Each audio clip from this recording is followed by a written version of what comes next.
Selamat datang ke channel Syafiq Ahmad. Channel ini berkongsikan ceramah agama daripada penceramah-penceramah yang tidak asing lagi untuk tujuan pembelajaran semata-mata. Channel ini juga akan membincangkan serta menghuraikan ceramah dan ilmu yang disampaikan supaya senang difahami oleh semua lapisan masyarakat. Perkongsian kali ini berkaitan ceramah bertajuk alasan kenapa Firaun menggelarkan dirinya sebagai Tuhan. Dengan demikian, marilah sama-sama kita mendengar penjelasan dan huraian Ustaz Wadi Anwar berkaitan dengan hal ini. Perkongsian dari channel Syafiq Ahmad ini adalah untuk tujuan pembelajaran dan pendidikan semata-mata dan tidak berkait dengan sesiapa sama ada yang masih hidup atau yang telah meninggal dunia.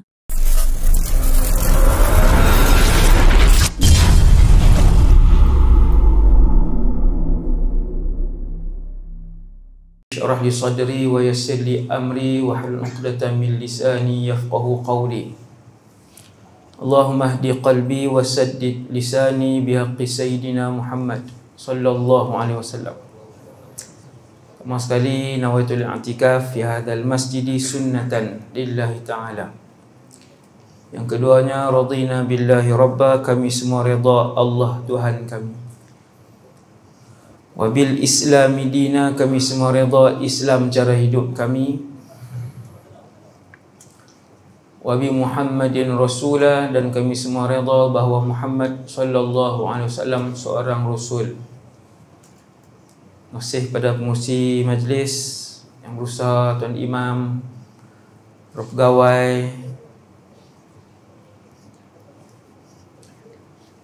pengurusi masjid, jawatan kuasa, seterusnya muslimin dan muslimat yang dirahmati Allah Subhanahu wa taala sekalian.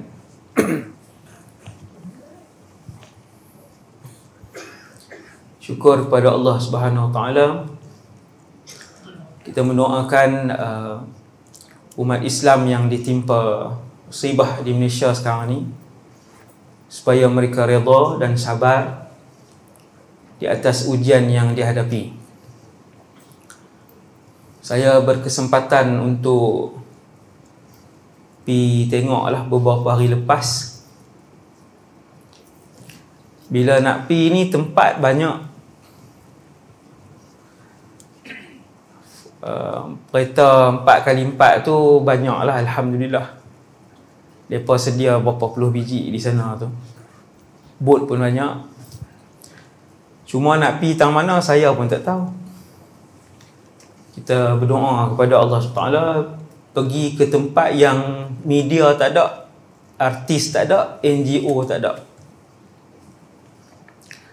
Saya keluar rumah, saya minta macam tu. Allah SWT bawa satu tempat yang kena banjir, satu kampung saja saya sempat pergi. Ini cerita banjir pula dah. Sebab lagi ada kutipan untuk banjir tu. Saya pergi satu kampung, ada lebih kurang 400 buah rumah. Kami NGO pertama yang sampai, Pertubuhan Khidmat Ummah. NGO tu saya asaskan baru umur 2 bulan. Tak ada NGO, tak ada satu surat khabar pun pergi di situ. Tak ada selebriti apa pun pergi di situ. Rumah yang tenggelam, tapi tak tenggelam bumbung lah, tenggelam ada tempat sampai ke pinggang, dada, ada yang hapus lah rumah. Dan bila saya tengok kereta depan rumah, dalam garaj, tepi jalan, motor 3-4 biji tepi padang bola, baju tak angkat. Saya kata, awak tak angkat, tak ubah kereta motor ni, kenapa tak ubah, tak selamatkan? Penduduk kampung bagi tahu, pemuda lah 4-5 orang yang jaga kampung tu. Mereka jaga 400 buah rumah. Mereka tak duduk di darat, mereka duduk dalam kampung hak banjir tu, tak pergi mana. Waktu saya sampai pun duduk sembahyang asar, tapi atas ayak saya perhati Bukan wali, saya kata wali pula. Bukan dia duduk atas ayak tu, dia mayang atas kursi, terpatak bagi tinggi, lepas tu mayang duduk. Bila saya tanya, awak tak ubah? Banyak benda saya tengok duduk tempat, duduk tang tu. Benda-benda ni macam tuan-tuan parking tang tu lah. Baju-baju tak angkat duduk tang tu. Mereka jawab, pukul 2.30 naik ayak. Pukul 3.30, 3.30 tu tenggelam. Dia laju. Laju. Ayak tu naik cepat dan tak pernah berlaku 30 tahun. Tak ada siapa nak bayang dia naik macam tu. Yang tu tajuk bencana banjir lah. Kampung tu di pedalaman di Selangor. Dan insya-Allah NGO kami akan pergi ke situ lah. Untuk salurkan bantuan, insya-Allah. Jadi kutipan yang masjid buat tu semua untuk ke sana lah, tuan. Insya-Allah. Jadi tak sempat nak selamatkan apa-apa lah. Maksudnya kalau dalam rumah tu dengan tuan-tuan bayang rumah tuan-tuan lah. Ayak dalam masa walaupun siang, saya ingat malam naik ayak, tapi siang pun dia tak pernah terfikir ayak naik laju macam tu, tak pernah nak terbayang. Sebab tu bila kita pergi, kita tengok motor, kereta, basikal ni duduk di tempat tu. Duduk di tempat tu dan tak berubah kedudukan. Dan 400 buah rumah tu dijaga oleh 5-6 orang, tak silap saya, 6 kot, 6-7 macam tu lah, pemuda semua. Bila saya sampai tu, mereka perhati saya macam malaikat maut lah. Mereka tengok lama. Lepas tu mereka menjerit, Ustaz Adi. Ustaz Adi, Ustaz Adi mai. Sebab kampung tu tak ada selebriti pi. Orang kampung Sungai Tani pi situ. Jadi mereka seronok lah. Dan mereka tanya hukum hakam berkaitan banjir. Sebab mereka orang semayang. Budak-budak muda, umur 20-an. Masya Allah. Jadi mereka tak ada tempat untuk sujud. Mereka semayang duduk atas kursi. Itu ada hukum dia lah. Saya bincang lah dengan mereka waktu tu. Bincang apa. Tapi jangan tayamum pula. Kan? Ayak lebih daripada cukup kan? Tak kira buat tayamum pula. Dia kata darurat ni, semua benda nak darurat, bukan? Jadi tuan-tuan yang dirahmati Allah, hujan ni bila sikit, ia adalah tanda rahmat dan tanda kasih Allah di mana pun dia turun. Ni Nabi sebut. Tuan-tuan nampak hujan, maksudnya Tuhan nak beritahu, aku kasih kat tempat ni hujan, selama mana ia bermanfaat. Tetapi ketika ia merosakkan harta benda dan nyawa, ketahuilah Allah nak beritahu, aku sedang marah, aku sedang murka dan marah. Sebab tu tanggungjawab para ulama adalah untuk mengajar manusia kembali kepada Allah Subhanahu Wa Taala, beristighfar dan bertaubat. Saya main ni tak dan prepare apa pun tuan. Tadi duduk atas kereta je, baca sikit ni atas kereta tu pun dia tekan 18, saya tak boleh nak baca sangat. Sebab dia bawa laju dengan tajuk Nabi Musa alaihissalam, cabaran dakwah. Nabi Musa menganggotai majlis Presiden Rasul. Majlis Presiden para Rasul ada 5 orang. Mestilah yang tu yang paling hebat. Di kalangan 124,000 orang Nabi. Dalam masjid ni baru 1,000 orang. Baru 1,500. 124,000 orang Nabi, bukan wali tuan, Nabi atas lagi. Tuan-tuan boleh bayang tak mukjizat seorang-seorang tu apa? Kalau wali pun ada karamah dia, benda-benda hebat, ibadat dia hebat, akhlak dia hebat. 5 orang yang menganggotai majlis presiden para rasul ni dipanggil ulul azmi, salah seorangnya Nabi Musa alaihi salam. Tuan-tuan balik beli buku kisah para rasul, hak 25 orang tu. Banyak hari ni. Pilih yang sahih, antaranya karangan Al-Imam Ibn Kathir. Sudah diterjemahkan ke dalam bahasa Malaysia. Jangan risau. Bahari ni terjemahan banyak. Tahniah lah para pendakwah yang rajin. Bila saya terbaca sikit je tadi, Nabi Musa balik daripada Jordan berkahwin dengan anak Nabi Shu'aib. Menantu Nabi Shu'aib lah. Berkahwin dengan anak Nabi Shu'aib. Dalam perjalanan pulang, bawa kambing. Sebab Nabi Musa juga antara rasul pengembala kambing. Cuba Tok Imam tuan-tuan mengembala kambing tak? Tuan-tuan kata apa? Tuan-tuan kata, lekeh Tok Imam, bela kambing. Orang hari ni lekeh bukan pada bela apa dan bukan pada kerja apa. Lekeh pada bagaimana dia beribadat kepada Allah Subhanahu Wa Taala dan bagaimana dia beragama dengan Islam ini. Di situ lekeh ataupun hebat orang tu.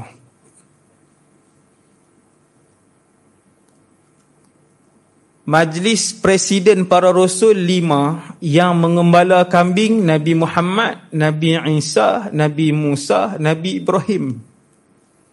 Nabi Nuh saya tak dengar. 4 orang mengembala kambing. Tuan-tuan tak payah bayang kambing tu besar bukit. Kambing hak tuan-tuan tengok tu lah. Mengembala kambing bukan dalam shopping mall. Dan dia Rasul. Sebab tu bila kita baca kisah Rasul, kita akan tahu bahawa kita meniti jalan dan perjuangan yang sama susah. Bukan 24 jam kena aircon, mesti naik kereta sama ada Merc BMW, Velfire saja. Yang tu pendakwah hari ni, yang tu saya dan hari ni punya pendakwah. Bila saya tengok Nabi Musa, tak tahu berapa punya hebat di sisi Allah SWT ni. Kedudukan yang ketiga di kalangan presiden Rasul-Rasul ni, dia nombor 3. Balik tak ada siapa escort pun, dia dengan isteri dia dengan kambing. Daripada Jordan nak balik pergi ke Mesir atas arahan. Kemudian nak hidupkan api. Hak ni dicerita dalam Al-Quran, bukan hadis ni. Nabi Musa nak hidupkan api. Kita hidupkan api ni kalau kenuri masak nasi kawah dengan gulai kawah. Kenuri. Tu pun kalau mai masak, kalau tak mai masak, api rokok je lah. Nabi Musa nak hidupkan api untuk memanaskan ahli keluarga dia. Sebab duduk di tengah padang pasir. Itu Rasul. Saya nak ajak tuan-tuan, bukan untuk kembali hidup dalam keadaan kuno dan hidup berpindah randah secara nomad, bukan. Saya nak bawa diri saya dan kita semua insaf untuk sampai kepada Allah Subhanahu Wa Taala. Kena tengok hidup para Nabi dan Rasul. Macam mana mereka mendapatkan redha Allah yang sangat tinggi. Kita kata sebab tak maju kot ustaz, kereta tak ada, tu yang duk naik kuda. Tuan-tuan ingat zaman ni dengan zaman Fir'aun, zaman mana maju lagi? Saat kita masuk hak cerita Fir'aun sikit, saya pernah cerita dah kat tuan-tuan dulu kan. Sebab tu kisah banyak dalam Quran, kisah yang terdahulu untuk menginsafkan kita. Kisah. Dari semua sudut. kami pernah membenamkan satu kaum, dan kaum ni Allah Ta'ala kata jauh lebih maju dari kalian. Mereka membina tamadun dan juga kerajaan dalam bukit. Dia pahat bukit buat Tesco, dia pahat bukit buat hospital, dia pahat bukit buat pipe air, dia pahat bukit buat stadium. Kita hak tak pahat pun runtuh. Ni pahat dalam bukit, buat bandaraya dalam bukit. Irama dhatil imad allati lam yukhlaq mithluha fil bilad. Allah Ta'ala kata, tak ada teknologi ni hampa tak capai. Saya nak pergi faham, kita duk cerita susah Rasul, kita kata sebab tak maju zaman tu Ustaz. Silap banyak, yang tu silap. Sangat banyak. Iram ni bukan zaman Fir'aun, ni tu teknologi lain. Iram saya sebut ayat Quran tadi, Iram dzatil imad, bangsa Iram yang membina bandaraya dalam gunung dan dalam bukit. Iram tu bangsa lain, belum Fir'aun lagi. Jadi mereka pun ada kemajuan, ada kemewahan, ada emas, ada mewah, pakaian mewah, makanan mewah, benda apa lagi? Bangunan mewah. Kita duk nampak mikrofon dengan kamera 10,000 ni, dengan iPhone 56,000 tu. Kita duk ingat habis maju dah.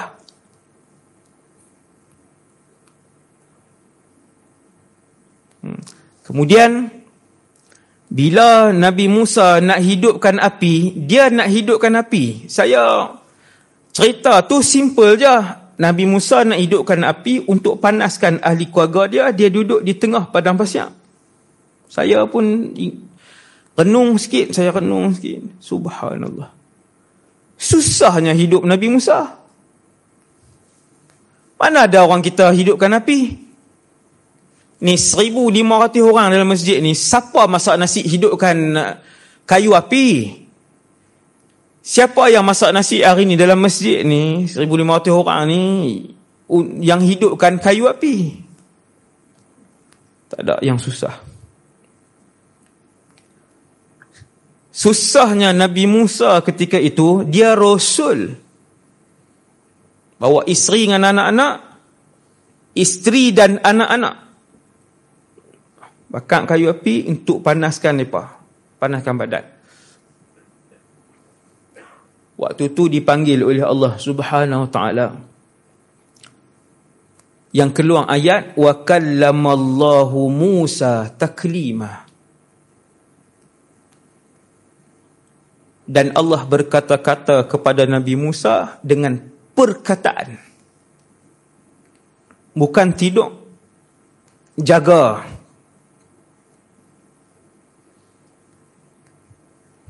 Subhanallah.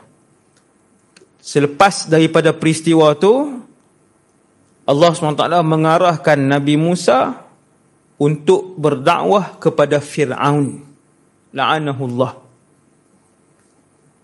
Ini baru masuk hak Fir'aun. Hak Fir'aun ni. Di Mesir. Yang saya cerita ni di Mesir. Sebahagian tuan-tuan ada pendapatan lebih, boleh ke Mesir. Kita bukan pergi ziarah Fir'aun. Tapi bila kita pergi tengok piramid yang sampai hari ini menjadi salah satu daripada 7 keajaiban dunia dari segi seni bina dia. Yang mana setiap bata dia bukan besar kotak tisu ni. Zaman kita hari ini, bata besar tisu ni. Bata yang digunakan untuk membentuk piramid yang ratusan meter itu sebesar meja ni. Siapa yang sampai Mesir, dia akan tengok besar meja ni. Takkan pakai tali untuk tolak. Dan piramid yang Allah Ta'ala tinggalkan sampai hari ini sejak 5-6 ribu tahun yang lalu, wallahu a'lam, saya tak tahu berapa ribu tahun yang lalu. Kalau Nabi Muhammad pun dah 1400, Nabi Isa pun dah 2000 tahun, Nabi Musa wallahu alam berapa ribu tahun yang dulu punya teknologi. Piramid tu baru kubur. Belum lagi istana dia, tu baru kubur dia. Bukan seketui itu piramid, ada banyak untuk bubuh jenazah ataupun mumia raja-raja Mesir yang bergelar Farainah ataupun Fir'aun. Farainah tu plural dia. Tempat simpan tubuh aja yang tu, belum lagi tempat tinggal. Tuhan nak bercakap seolah-olah nak beritahu kepada saya dan kita semua, aku tinggal hak ni je untuk hangpa guna otak fikir macam mana kerajaan waktu tu. Aku hanya tinggalkan tempat untuk mereka letakkan jenazah raja mereka saja. Belum lagi tempat dia mandi, belum lagi tempat dia tidur, belum lagi tempat dia berehat, belum lagi istana dia. Subhanallah. Sebab tu bila Nabi Musa pi berdakwah,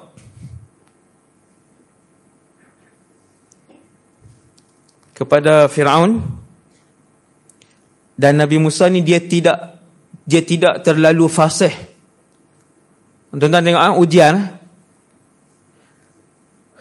Percakapan dia tidak terlalu fasih. Dia bercakap fasih, tapi kalau tuan-tuan tengok penceramah pun samalah. Ada yang betul-betul fasih cakap, kita dengar dia cakap seronok. Saya dengar pun seronok. Ada orang saya dengar seronok dengar dia cakap. Fasih. Waktu tu ada Nabi Harun yang lebih fasih. Maka Nabi Musa kata, Rabbi syrah li sadri wa yassir li amri wahlul uqdatan min lisani yafqahu qawli. Itu doa Nabi Musa sebelum pergi berdakwah, sebelum bercakap depan Fir'aun. Waja'al li waziran min ahli Harun akhi. Wahai Allah, boleh tak lantik sekali Harun, afsahu minni. Nabi Musa kata dia lebih fasih bila bercakap. Dan bila nak arah untuk pi, Allah Ta'ala kata idhaba ila Fir'aun, dua-dua kamu pergi, kedua kamu pergi. Sebab dua jamaah, dua diberi kekuatan berjamaah. Semayang seorang boleh 1000, semayang dua dan dua boleh 27,000. Kalau saya nak bahasakan dengan bahasa hari ni, gaji dari segi hadiah yang Allah Ta'ala bagi. Tuan-tuan semayang seorang boleh RM1,000, semayang zuhur fardu seorang. Kalau tuan-tuan semayang dua, dia dikira berjamaah, berdua. Tak sempat main masjid, semayang berdua. Salli fardhu zuhri 4 rakaatin imaman, hak depan, hak belakang jadi makmum, dapat 27,000. Bukan 27,000 kali ganda, 27 kali ganda lah. Dua.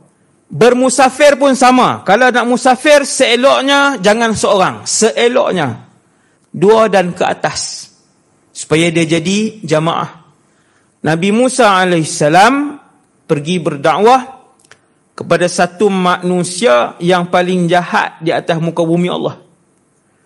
Fir'aun ni, tuan-tuan, gelaran dia azlamun nas fil alam. Manusia yang paling zalim atas muka bumi ni, nama dia Fir'aun. Jangan buh nama kedai. Tapi kalau jual vape tak apa, buh Fir'aun. Kan? Benda-benda tak apa nak ni kan. Kedai rokok ke, kedai arak ke, buh kedai Fir'aun. Melawak. Tuan-tuan, Fir'aun adalah manusia paling zalim sekali atas muka bumi ni.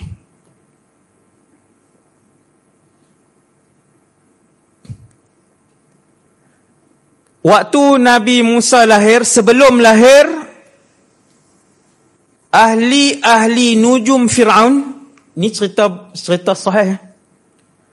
Ahli nujum Fir'aun, mereka mimpi akan keluar daripada Bani Israel, Yahudi.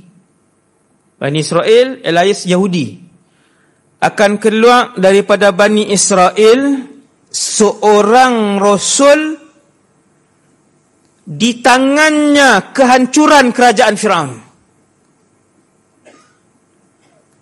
Ahli nujum pertama bagi tahu kat Firaun, Maharaja Firaun, Tun Firaun. Ini bukan saya kutuk orang yang nama Tun hari ni, bukan. Saya nak bagi faham. Waktu tu jawatan paling tinggi. Bahkan dia lebih tinggi daripada yang di Pertuan Agong di Mesir ketika itu. Dia diberi gelaran Firaun, kemudian baru nama dia Firaun apa-apa. Firaun apa-apa. Firaun ni macam Tun lah, di depan kali Tun, lepas tu nama. Saya nak bagi mudah faham. Maka nujum kedua, nujum ketiga, nujum keempat bagi tahu benda yang sama. Wahai tuanku Firaun, akan lahir satu orang rasul. Di tangan rasul itu kehancuran kerajaan tuanku. Maka Firaun pun panggil ahli mesyuarat dia, yang tu ahli nujum lain. Dia ada ahli mesyuarat dia pula, menteri yang paling kanan. Tukang lah kabinet awal kali pun paling kanan dia ni. Nama dia Haman. Ni tak perli siapa-siapa tau. Ini sejarah Firaun. Haman ialah menteri paling kanan sehingga nama dia disebut dalam Quran. Dan dialah yang diarahkan oleh Firaun. Selepas Nabi Musa mai dakwah tu, bagi tahu kata ada Tuhan yang bernama Allah Jalla Jalaluh yang mencipta alam.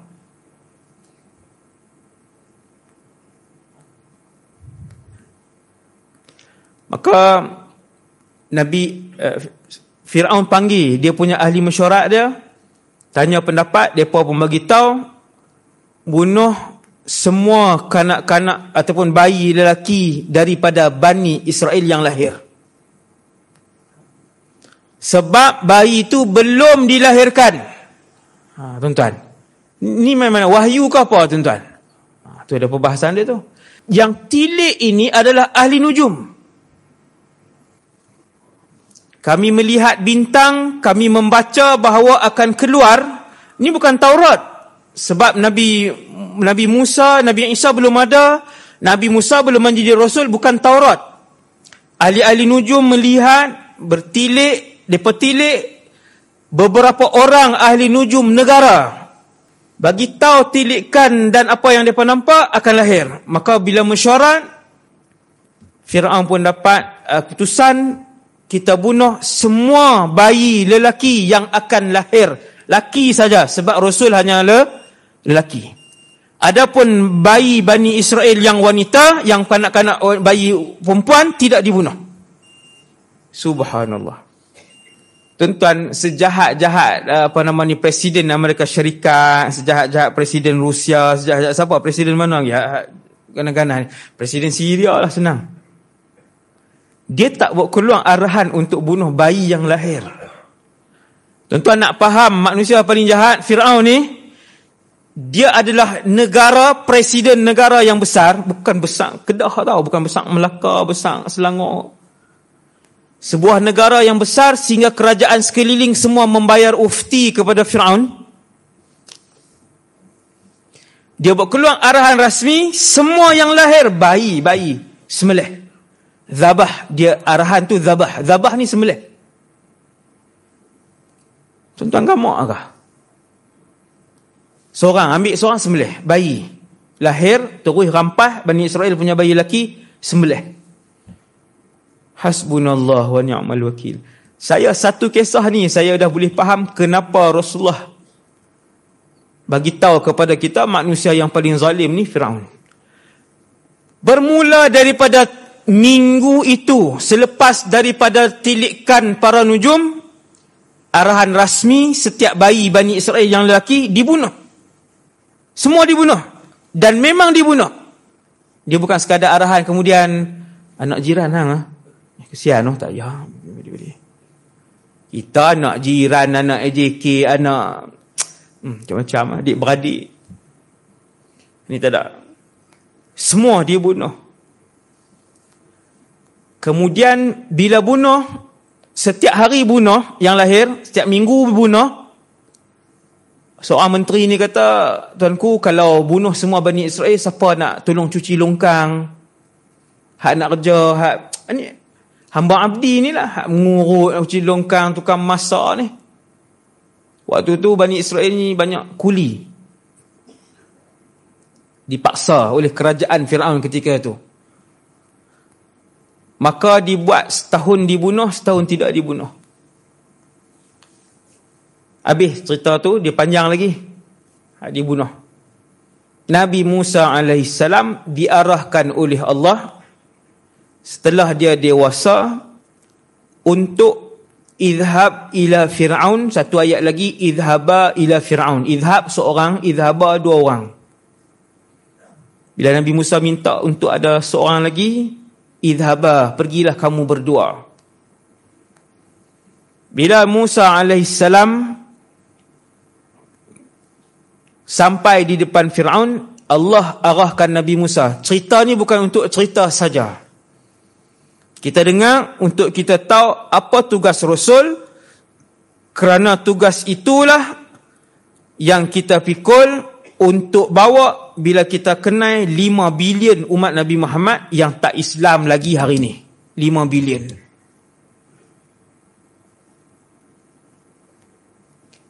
Siapa pernah terdetik di kepala dia untuk tarik tangan yang belum Islam, India, China, dusun, Kadazan apa semua ni.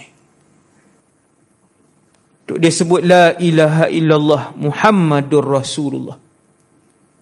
5 bilion. Yang Islam baru 2. Allah arahkan, wahai Musa, ajak Fir'aun untuk menyembah aku, iaitulah Allah. Sebab ketika itu Tuhan yang paling tinggi di Mesir bernama Fir'aun. Semua manusia di Mesir menyembah Fir'aun. Tuan-tuan, dia tak sembah pokok besar, dia tak sembah gunung, dia tak sembah Lata dan Uzza, dia tak, seluruh Qibti dan juga Bani Israel dipaksa untuk menyembah Fir'aun. Termasuk ahli keluarga Fir'aun menyembah manusia itu. Sebab tu Fir'aun dia rasa dia Tuhan sebab dia kaya, dia ada bangunan yang mewah, teknologi yang canggih, tentera yang tak pernah dikalahkan. Fir'aun mempunyai tentera yang tidak pernah dikalahkan dan dia tak pernah sakit. Kita hari-hari ubat nak mengaku Tuhan. Fir'aun tak pernah sakit. Sebab tu bila dia mengaku Tuhan, dia tak tahu tak mana dia kurang. Tak ada. Dengan mewah dia, dengan kekuatan tentera dia, dengan teknologi dia, dengan sihat tubuh dia, sehingga kan tak pernah bersin. Entah, Fir'aun tak pernah sakit. Maka dia pun sebut, ana rabbukumul a'la, aku Tuhan kalian yang tinggi, yang maha tinggi. Semua menyembah dia. Bila ada satu wanita beriman yang merahsiakan iman dia, pengikut Nabi Musa, sikat rambut anak Fir'aun, sikat terjatuh, tukang sikat ni sebut Allah. Bukan Mok Hang. Tu Mok Hang okey lagi. Dia keluar nama binatang, boleh gagah lagi. Dia keluar nama aurat tu. Sebab apa? Sebab mulut duk biasa sebut tak elok. Ataupun hati selalu sebut perkara-perkara yang tak elok. Tukang sikat yang beriman, wanita yang merahsiakan iman dia, pengikut Nabi Musa, dia bekerja dalam istana, dia sikat rambut anak Fir'aun. Orang panggil Masyitah. Bukan nama beliau tu. Masyitah tu bermaksud tukang sikat rambut. Bila jatuh dia sebut Allah. Anak Fir'aun kata, anak Fir'aun perempuan, dia tengok, dia kata, Abi, ayah aku apa? Hadis ni hadis sahih. Anak perempuan Fir'aun, dia kalih dekat tukang sikat ni, dia kata, ayah aku kah? Allah. Tukang sikat ni kata, Allah Rabbi. Allah Tuhan aku.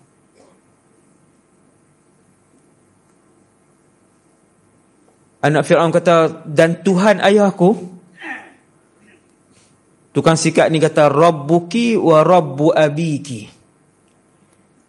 Tuhan kamu dan Tuhan ayah kamu. Bila dia sebut perkataan ni murtad lah dalam agama Fir'aun. Ni ayat ni murtad.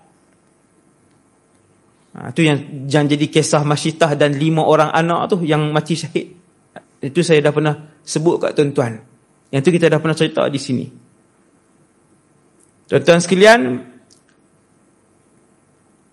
jahat Fir'aun ni, dia bawa Masyitah dengan anak 5 orang, dia suruh bawa mai, dia tolak seorang-seorang masuk dalam air ataupun minyak yang menggelegak tu, mati seorang-seorang, tak rasa apa. Dia tak rasa apa, biasa dia seronok Fir'aun.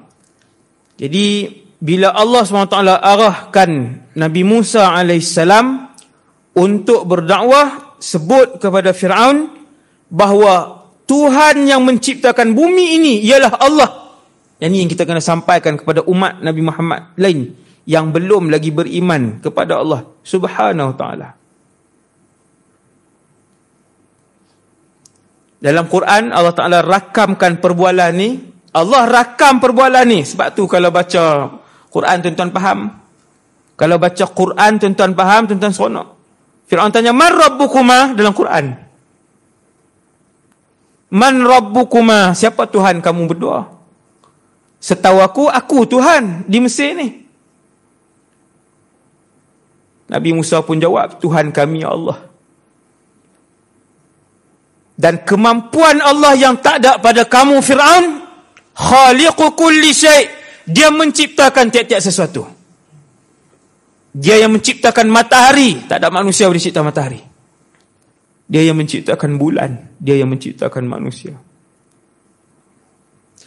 Dan aku dipilih untuk menjadi pesuruhnya, dan aku diberikan beberapa perkara luar biasa yang kita panggil mukjizat.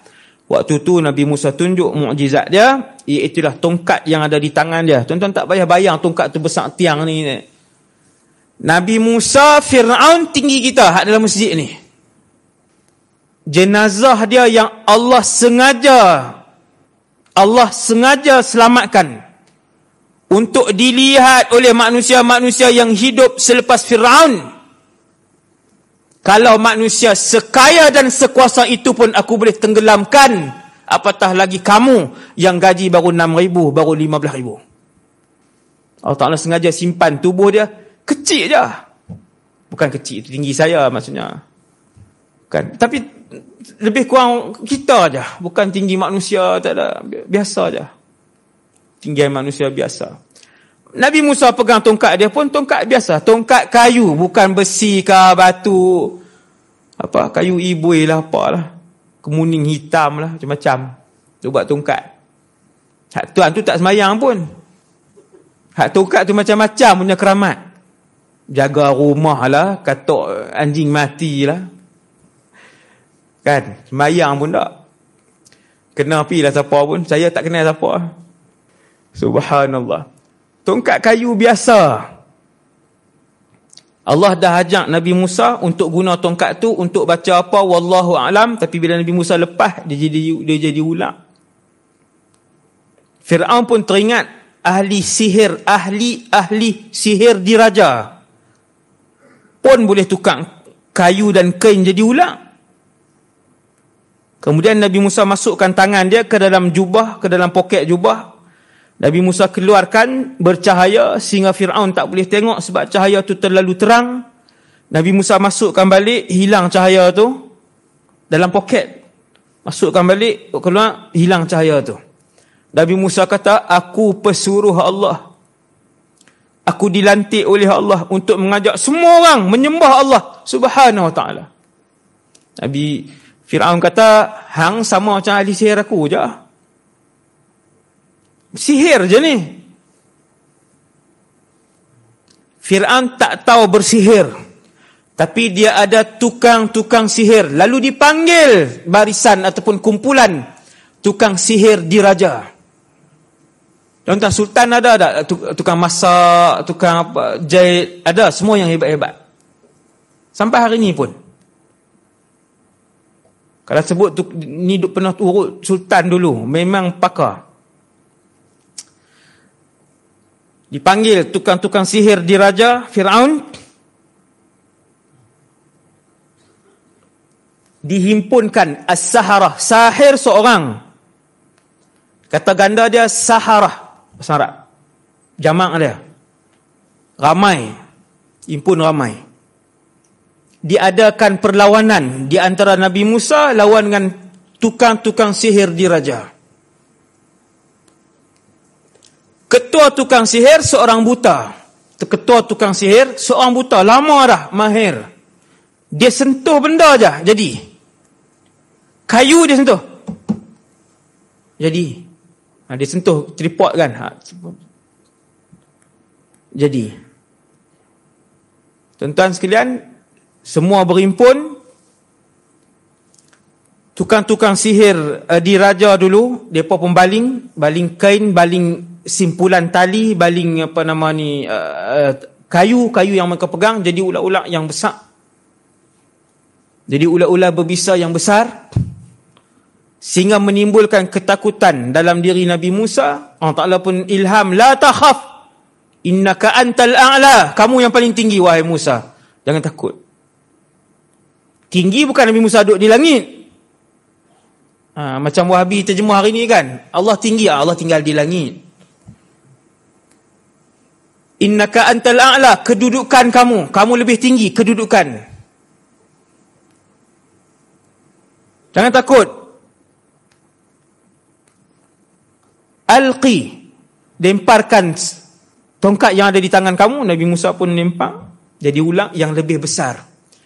Semua tukang sihir yang mahir dengan sihir, berurusan dengan syaitan dan iblis, bila mereka tengok cara Nabi Musa tukarkan tongkat itu, dan bila berupa jadi ular, tak sama dengan jenis ular-ular mereka, mereka tahu ini bukan sihir. Ketua ahli sihir tadi tanya, macam mana bentuk dia, macam mana apa, mereka pun jawab. Maka dia pun kata, hanya Nabi yang boleh melakukan ini. Fa'ulqiyas saharatu sujada, kesemuanya sujud kepada Allah Subhanahu Wa Taala waktu itu. Bila orang ramai, tuan-tuan, pertandingan, rakyat ramai dah ni. Menteri-menteri, ahli kabinet, datuk-datuk, Perdana Menteri, semua orang besar. Ramai apa semua, tiba-tiba hak wakil raja ni sujud kepada Allah. Amanna bi Rabbi Harun wa Musa. Kami beriman dengan Tuhan Harun dan Tuhan kepada Musa, kepada Allah. Firaun kata, amantum qabla an adhana lakum. Aku tak bagi izin pun, berani depan aku hampa sujud. Sat lagi aku potong tangan dan kaki hampa cara selang, kemudian aku salib hampa. Salib ni bukan Kristian kan, maksudnya letak di pancang kayu tu, bentuk T tu. Aku potong tangan kanan, aku potong tangan kiri, hidup-hidup lagi. Firaun kata. Ahli-ahli sihir yang beriman ni kata, buat apa yang hang nak buat, itu kekuatan dan kuasa kamu di dunia ni saja. Semua beriman kepada Allah Subhanahu Wa Taala. Dan kemudian Bani Israel beriman dengan Nabi Musa alaihissalam. Firaun tangkap ramai Bani Israel, dia bunuh, dia seksa, dia bunuh, dia kurung, dia seksa, dia nafikan hak itu, dia nafikan hak ini, dia kurung sampai mati, dia tak bagi makan. Sampai satu hari yang Nabi Musa bawa Bani Israel keluar melarikan diri pada waktu malam, yang sampai depan sungai itu, tuan-tuan. Ini Rasul, ini perjuangan Rasul.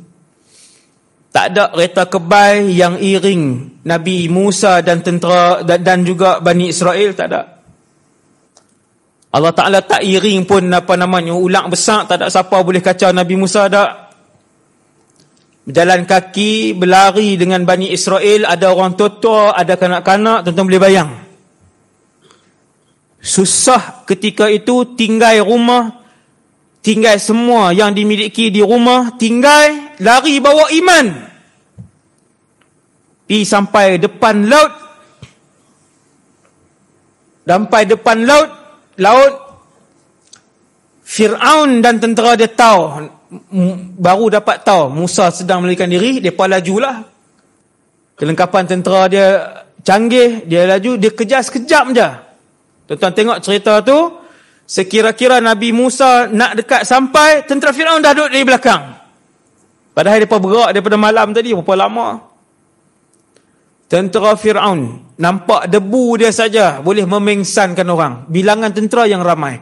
Ratusan ribu disebutkan oleh para ulama tafsir ketika itu. Ratusan ribu, nak digang berapa ratus orang saja. Ratusan ribu yang kejar ketika itu. Waktu itulah, bila di belakang lautan tentera, di depan lautan laut, waktu itu iman teruji. Tuan-tuan, bukan kita kata pengikut Nabi Musa, kita waktu itu.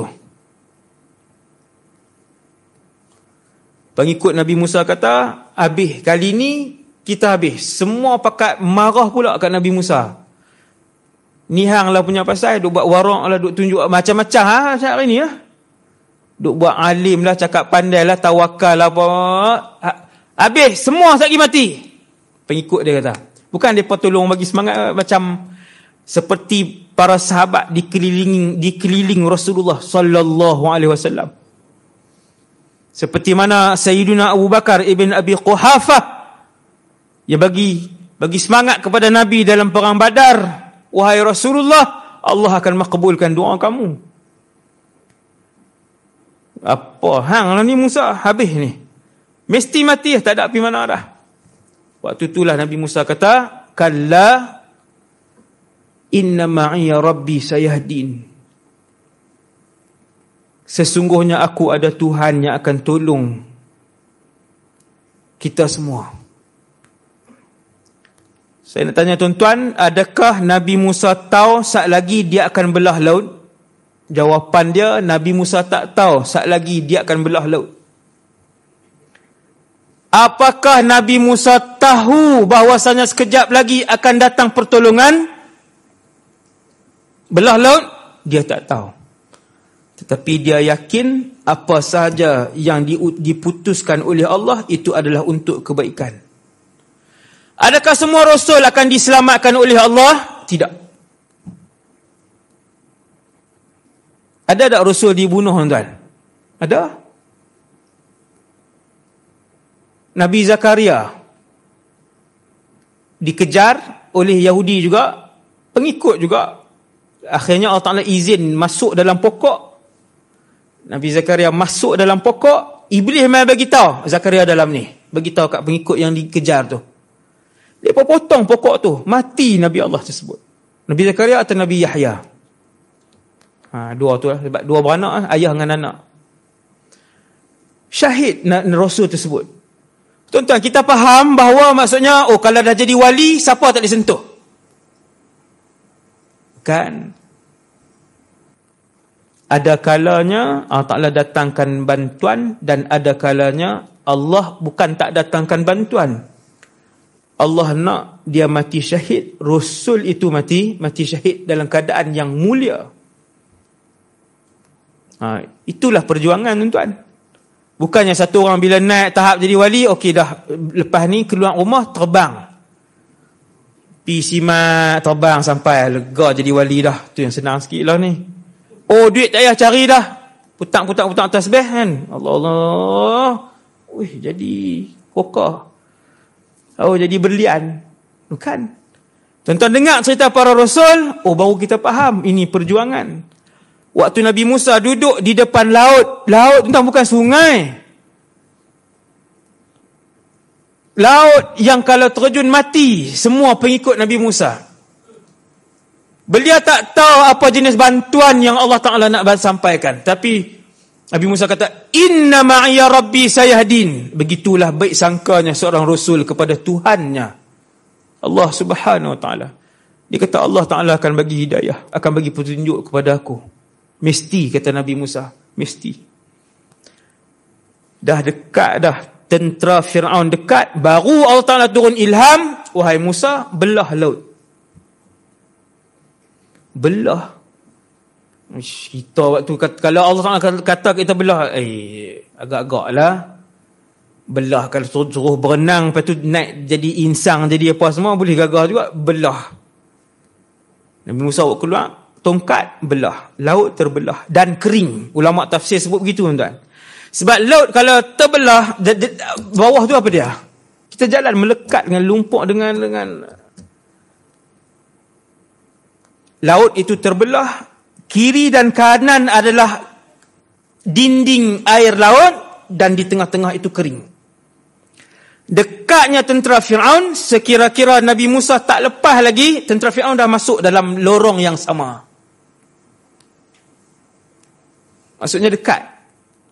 Kemudian selepas selesai Bani Israel dan Nabi Musa, barulah Allah Ta'ala arahkan laut untuk kembali bercantum.